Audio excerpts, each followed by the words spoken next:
out fine. So it worked. We were able to solder in the 3 wires for TX, RX, and the ground. We hit it the first time. So now we're talking straight into the brain. Well, I should say it's just a debug port. It's just JTAG, where you can do firmware and stuff of that nature. But having access to that is crucial to farting around with it. It is running Linux. So I'll show you here in a second the Linux part. But no, like I said, this is what I do. I tinker, with older electronics. Especially stuff like this, because it's, generally going to be ARM based. But no, this is definitely Linux based, without a doubt. So you can see it's up and running. Oh, and I wanted to say, this is your power. This is your your 5 and your power on and special pins. And they have the 12 one, just like a regular computer does. You know how you have your 12 volt assist with the black and yellow. So, but needless to say, it's up and running here with the UART on it, on the JTAG or debug port, and figured, hey, why not put stuff like this on the internet, just in case anybody they're like, hey, how do you do that? I'd be like, okay, this is how you do it. I'm not responsible if you blow anything up, you know what I'm saying?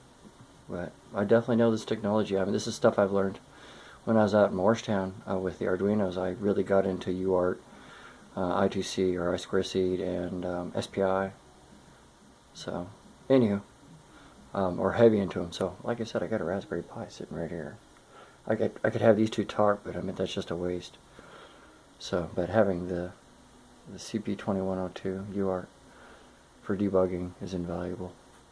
So anywho, well, I'll show you the boot screen on it. Here we go. This is the part where the boot.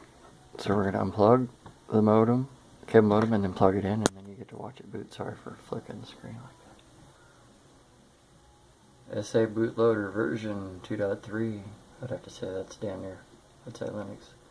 Broadcom, that's good to know. So it's got a Broadcom CPU. So it's like a Raspberry Pi, except on crack. So you can definitely see it boots straight up. It looks for its image, and it's probably looking for TFTP image from what I can see so far. What quick research I've done on these. No, I like to reverse engineer some of this stuff just because I hate to see a bunch of routers and units being thrown away into the trash and recycled. You know what I'm saying? So we're trying to give them a new purpose. But yeah, you can definitely see it boots Linux. And it just sits there waiting on the Broadcom part. And now that does a good job then. Getting it. Blind data. I don't know if you catch that or not. Blind data. Yeah, it says blind data. That's pretty funny. So anywho, yeah, Linux, or some type of breed of Linux. So SPI, obviously, we can talk to that if we want to, but like I said, we're just farting around with it.